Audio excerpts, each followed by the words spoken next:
Polish till you shine. My name is Kobby Kyei. I'm a Ghanaian influencer and a blogger. And guess what? Anytime we sit here, we discuss entertainment and things that are very necessary when it comes to the entertainment fraternity in Africa. This is Artist Vibe Africa. I want to say thank you guys for always subscribing to our YouTube channel and jumping on to watch our various contents. We're going for a quick commercial break. As usual, come back. I'm going to interview someone that I grew up listening. Almost everybody. Stay tuned.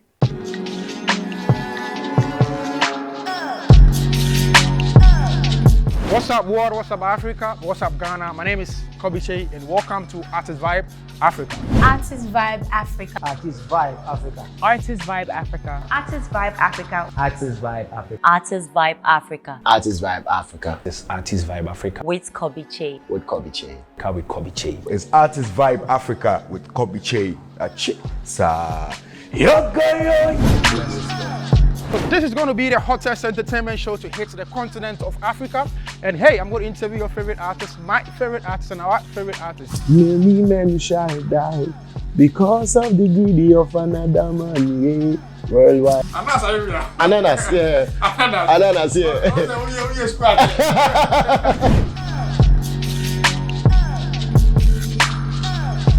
Artist Vibe Africa. Thanks for staying. Again, my name is Kobby Kyei. I'm a blogger in Ghana. And one of the things that I personally represent is the fact that I believe in positivity.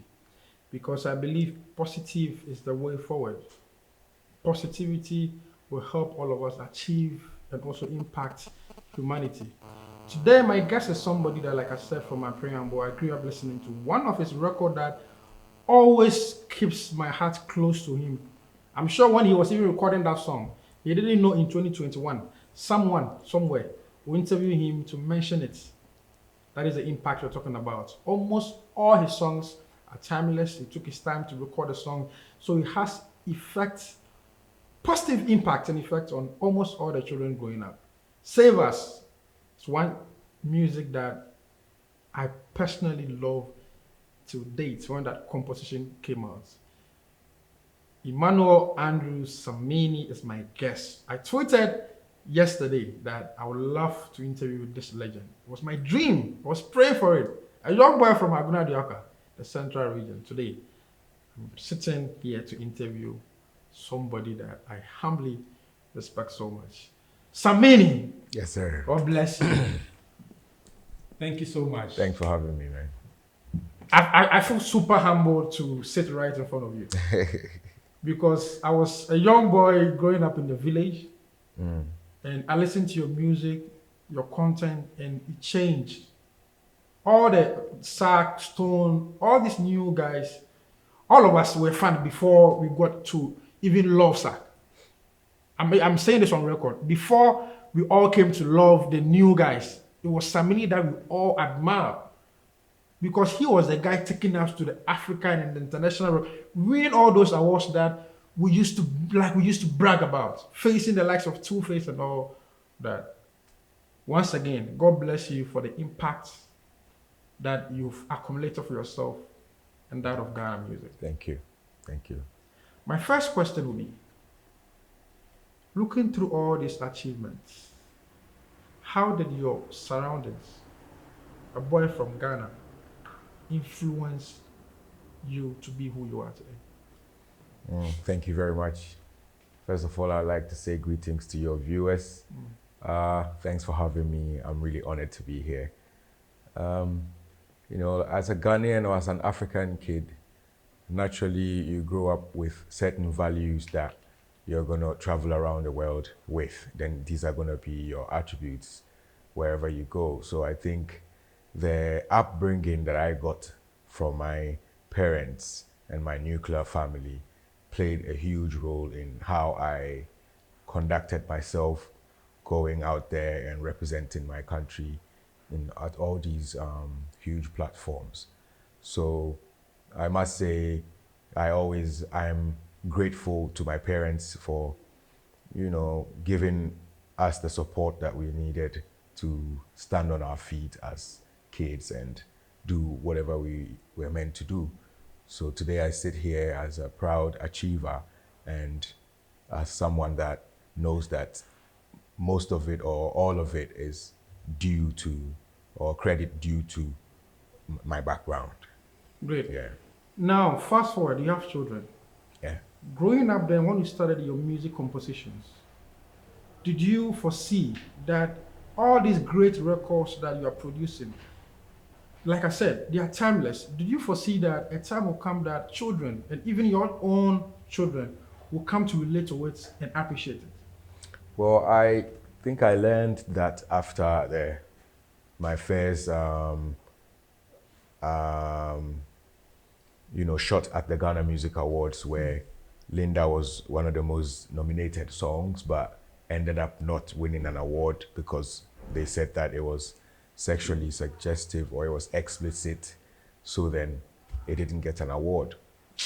Just around that time, I had my first child. So I started thinking, okay, so if these are going to be some of the things that could happen to your creative works, then I believe one should be mindful of the things you say in your creative works, because once it's recorded and it's there, there's not much you can do about it. So I started being more responsible with my utterances and my lyrics when it comes to recording my songs. So if I would say anything sexual, quote unquote, I would be more constructive about it than before, because then I started thinking, if your kids grow and they start to ask you questions about these things, how would you break it down to them? Now, I've followed your music journey for years, and almost every generation, if there's a major concept regards to appealing to certain class of people, when A.B. Kento is performing, when Amache Dede, these great legends, you are always among these people on great platforms. For you, what have you learned through that music connection from these great people and that of you? What has been that thing that you've always learned from these great people? I think it was an opportunity, or it's been an opportunity for me to be performing with these people and to be lined up alongside these legends, because it gave me that wake-up call that music is live, and for music to be timeless, it has to be produced live, performed live, because that is how these people have done it, and that's what's kept them where they are. For me to grow from a child to now become booked alongside them, and they're still performing. So I believe that's what's transcended into what I'm doing now, that I've been here for 20 plus years, and I have people coming up now who used to be fans, who saw me on TV and then are now performing alongside me, because guess what? They're probably doing the right thing, to keep themselves there too. Because once you are put alongside the pros of whatever field you find yourself in, you automatically start to adapt, start to pick pieces and connect, and then, add on to yours what would help you get to where you need to get to, So it's been a blessing to be here and now cut across from the youngest to the oldest of generations. Yeah. For me, as a young guy who appreciates music and knows music, I've seen a lot of documentaries which speaks about the fact that the Western world appreciate music more, even if it's performed live. Because you go to carnivals and festivals, all these great, even in hip hop, they are performing live. A lot of artists, I don't know whether it is the opportunity they don't get in regards to event organizers providing all this for them, or it is one laziness, or they just don't want to put effort in their craft. For you, the younger generation, what can be done for them to also put or raise that mark when it comes to performing live?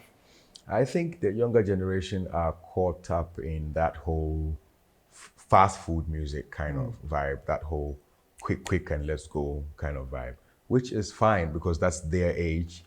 But one thing they should not forget is that you can't do that when it comes to performing the craft. Regardless of how quick you want to record your stuff and put it out there, how shoddy you want your sound, or how shoddy your sound becomes because of how unprofessionally it might be recorded. When time comes that you start get attention and people start to follow and people want to watch you perform, you don't have the luxury to cut corners. You can't keep doing the same thing that they heard on the CD, just like it is on the MP3 or whatever. You have to be able to give them something, be live. That is where I think they are kind of treating the performance just like the recordings, which is something they need to bring their minds back on. Recording a quick track to release for it to trend for 6 months and be done with is different from giving someone a live show, because this is an experience the person will go home with and will probably live with for the rest of their lives, because they might not even come to your show or get to see you again. So that one-time encounter with your audience is a chance to give them something to go home with that they will never forget. As a live band performer, if an up-and-coming artist is watching, just look into the camera. What are some of the few tips that you want to share with them? Wow. What I would say is that I've been learning and I'm still learning. So as an artist coming up, if you want to play live, then you have to start now. Find yourself a local band that you can always go to and play with. Once you are with them, they can rehearse some of your demos. And then when you guys are doing your your rehearsals, they get to play them and you get to rehearse. You get to practice. That is where you do practice. So once you rehearse all these playback songs with, or all these copyright songs with the band still has your demos and they can always rehearse them with you. When you get the chance to perform these demos at random places and someone falls in love with your stuff, they ask you, that track you sang, who sang it? You're like, yeah, that's mine. There is a shot for you, you never know. So if you want to do live, I believe that tested and proven, my route was get closer to the bands, be friends with the bands, even though you're not a typical band person or you're not a backup vocalist or whatever. Hang out with the bands, get them to hear your demos. Bandsmen are exciting and are always excited to try new things. They will want to play that your demo and see how you do live. That small boy way they can come here and how it make we test and see. That could be your shot to becoming the lead vocalist of that band. Great. Now, there's been a lot of conversation centered around Nigerian music trending on iTunes. When you go to 100 songs trending in Ghana, and almost all the songs are from Nigeria. On Twitter, I've seen conversation from fans saying that some Ghanaian artists are not producing quality music. And so even when you hear the Nigerian sound, it connects to you.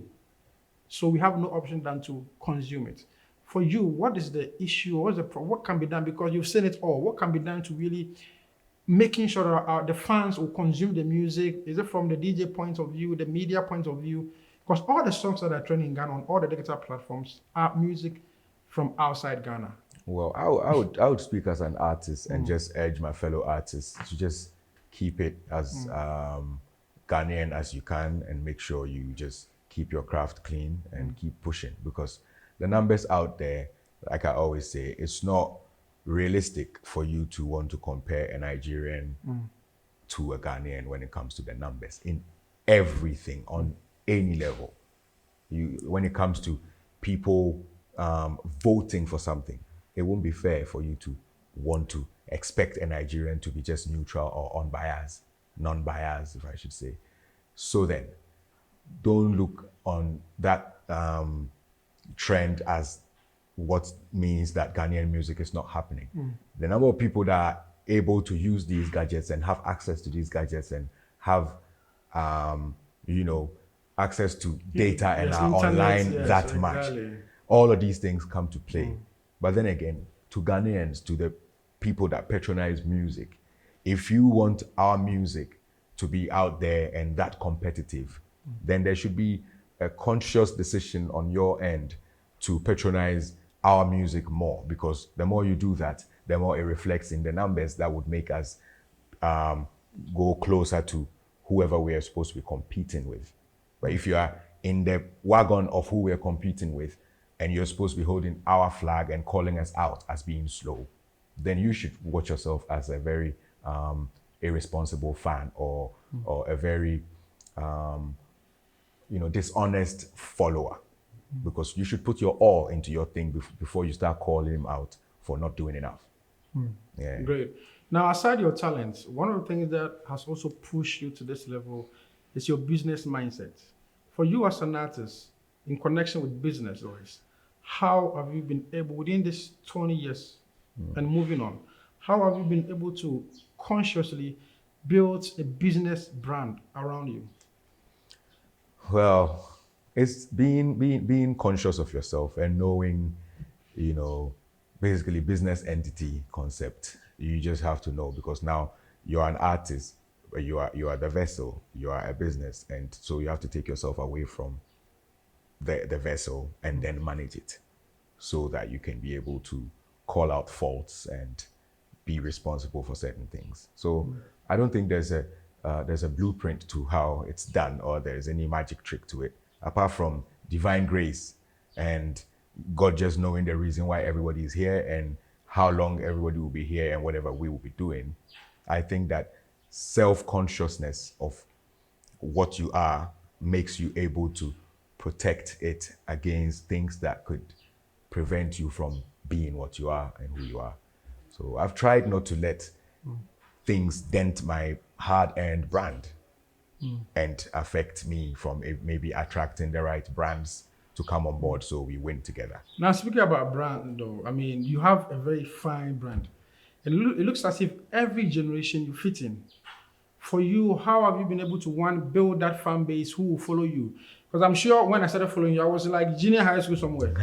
But from junior high school to senior high school to university, now to working class, how have you been able to build that consciously to the people out there that this is Samini? Oko senior high school, this is Samini. University, this is Samini. Because you keep gathering a fan base from generation to generation. How have you been able to achieve that? I think if you are fortunate to have some material for your following every season, or maybe every I should say season, then you find yourself in their minds and in their hearts, in recent times. So we keep trying, we keep putting out materials every now and then. But for an artist that's been on road for 2 decades and counting, you can't expect the people to want to eat this food like it's fresh food, so you have to always look at ways of making it appealing so they would want to still have a taste, because they've been eating this. So it's like you have a pot of abenkwai at home, which is 3 weeks old. You've been eating it. You can warm it and eat it. It's not spoiled. It's not gone stale. You just know how to keep it. Then there's fresh nkatenkwai right now. Yeah, you want to eat some of that and a bit more of that, and then go to your abenkwai when you're craving it. But then you don't want the abenkwai to also spoil. So you have to keep it well. So that's how it's become. For me, I don't see myself in competition with anybody that's happening now. I just see myself as keep in shape, make sure you appeal to people who have fallen in love with your craft over the years, and make sure you appeal to anybody that gets your attention and wants to listen or watch. Make sure you give them something that would make them want to come for more. So that's how I've been doing it. I think that I watched a Jay-Z interview last night, and you seem to have the same mindset. And he spoke about the fact that he just don't wake up to follow trends. This is coming, so let me just do it. No.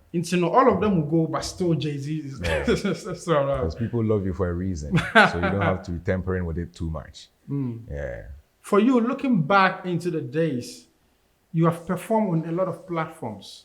Recently, legendary Nana Ampedu passed on, and I was trying to go on the internet to find some documentary about him, and it was hard to find. In Ghana, we don't have any Hall of Fame or anything, any national museum of our creative, where in future, I have 2 girls, they'll grow up to watch that. Daddy, even if I'm telling them about you, they wouldn't even we'll be able to even see who Samini was, the documentary, the lifestyle and all that. I don't know, what are you doing to leave a footprint in regards to documenting all the achievements and the things that you've done? If Ghana is not going to tell the story, you yourself and your team, what are you doing to tell the story when you are no more one day? I think the unfortunate part for our old school was the fact that documenting stuff was a bit limited because of the kind of gadgets you needed to be able to get these things. But in recent times, the internet and your mobile phone alone can make you document your entire life and have it down for people to, have access to in time. But really, it's very important for every artist to have the right people around you to be documenting your movements and making sure that certain important moments are kept and certain important, how do I put it? What's the word? Merchandise are kept to be able to tell the story eventually to those who will come. My name is Kobby Kyei. I'm a blogger. My guest is Samini. Stay tuned.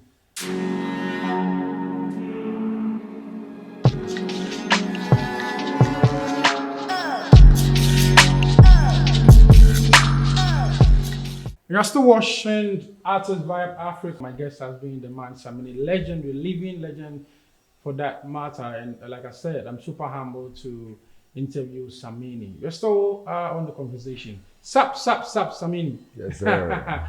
Now, which concerts do you miss back in the day?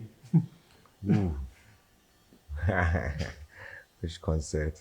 Yo, that's a random question. Yo. I miss the Labadi Beach stage, the one way before all the different changes came to Labadi Beach, and now it's like different small pockets of, event centers. The main big stage where we used to do the Zaza and the Suje and all of that stuff. I miss those days when I used to perform with the boys, myself, KK, Coco, we used to be just kids, running around, just enjoying the stage and making money as well. So it was fun.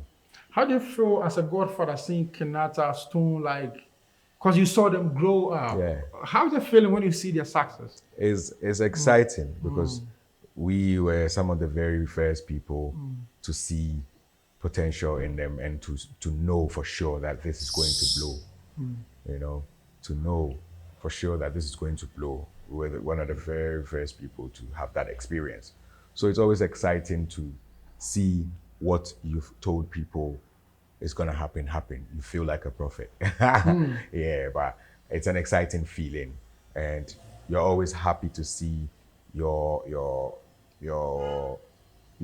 son, if you would say, able to stand on their feet and, be resourceful and, extend hands to needy and stuff.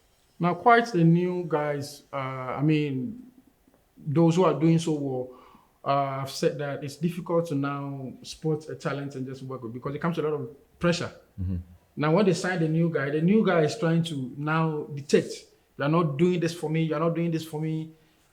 What should be that? Because I'm not sure it's more like a proper record label. Probably you just want to endorse the person. Yeah. But the moment you say, oh, maybe I endorse this person, I want to support this person, then the notion, people start to begin to, oh, why is Samini not pushing this person? Why is Stone not pushing this person?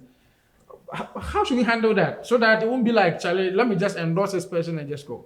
You see, that's why most artists are being skeptical lately, are dragging feet about, engaging in such stuff, because we have always seen it, or I have always seen it as a social responsibility on my part to put someone on my platform, tell everybody that they are good, make sure I push them till the people like, and then when it blows, this person can start earning for themselves and then keep it moving.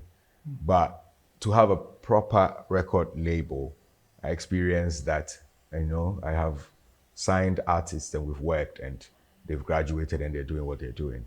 I'm glad to have been able to represent and do my part of the contract. And then they also did whatever they were meant to do, and it was nice. But when you don't have a document to back what you're about to do, that's when there's a problem, or there are problems, because there's no spelled out rights and responsibilities. And So then when there's problems, people don't know who's responsible for what or who's supposed to be doing what. And then it becomes a problem. So I would say that going forward, if an artist, if a big artist wants to support you, a young act coming up, and they're doing whatever it takes to make sure that people know about you, that's just they endorsing you, like you said, they just giving you a shine on their platform. But if they say they want to sign you, or if they start telling people you are their artist, or they start saying you're under their label, you should humbly request for a contract so that you know what is in there, so that you know what you are supposed to do and what you are not supposed to do as against theirs. You know, that's the only way there will be some sort of understanding in case there is any problem to be handled. Without a paper that spells out things to be done and things that are not supposed to be done, there will be chaos. You're very calculated. When to speak, when not to speak, when to go for an interview, when not to. And I'm sure it's also part of the reason why you're here today. Yeah. What advice will you give to the new generation? Well, to guys coming up, all you watching me, those who have just come up and all of that, we know the internet is for everybody. All you need to go on there is your little bundle. So make sure you take good advantage of the internet. Make sure you push yourself out there. But just also know that the internet never forgets, like they say. So however you're planning on becoming heard of, you're always going to have to defend why and how that started. So the brand that you want to put or build for yourself, you should already know and start, building yourself as such, so that nobody gets confused when you start to show them a different person. Yeah, so guys, welcome to, the all interesting music scene. I wish you all the best. I wish you long stay. Yeah. Great. And one of the things I also want to add is education. If you're watching us, make sure, because Samini speaks so well, he's articulate. So I'm sure, I don't know whether he has degree or masters in communication, but I followed all his conversation interviews. He speaks so well. Or studies or kasana baby. So one of the things you have to also pay attention to is that you are an artist and you go for interview, you communicate, you're going to be signed, and the brands are going to endorse you and sign you. So make sure you learn some level of education when it comes to communication and all that. So it's very important. It's very, very important. So we're going for a quick commercial. When we come back, this is Out Your Comfort Zone. This is the segment I love so much. I mean, when you're watching, you get to know whether Samini knows about things that are outside his territory. Stay tuned.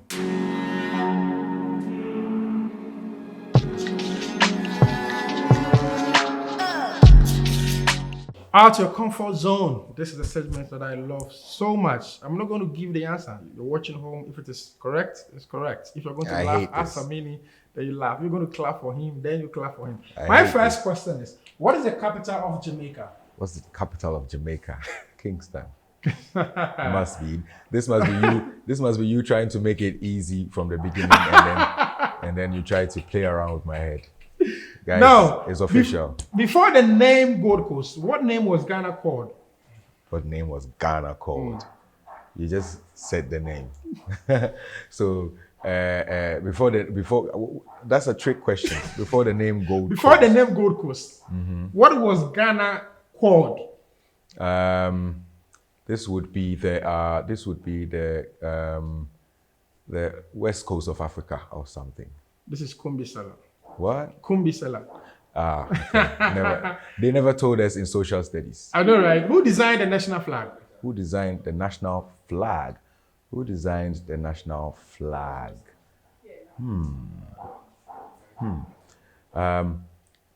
I forget, Charlie. What was the most popular local Who designed drama? it? Who designed it? She's Theodora. Theodora. Yes. Right. What was the most popular local drama series on TV during the 80s? Akan drama. Obra. Yes. Yeah. Which day did Ghana attain independence? Is it Monday or Tuesday? 6th of March, 1957. I know be the computer man. Calendar computer. I would guess it was a Tuesday. Because I was born on Tuesday, so I'm just playing with my day. Attain. Boy, my name is Kobby Kyei. I want to say a big thank you to Nana, Governor.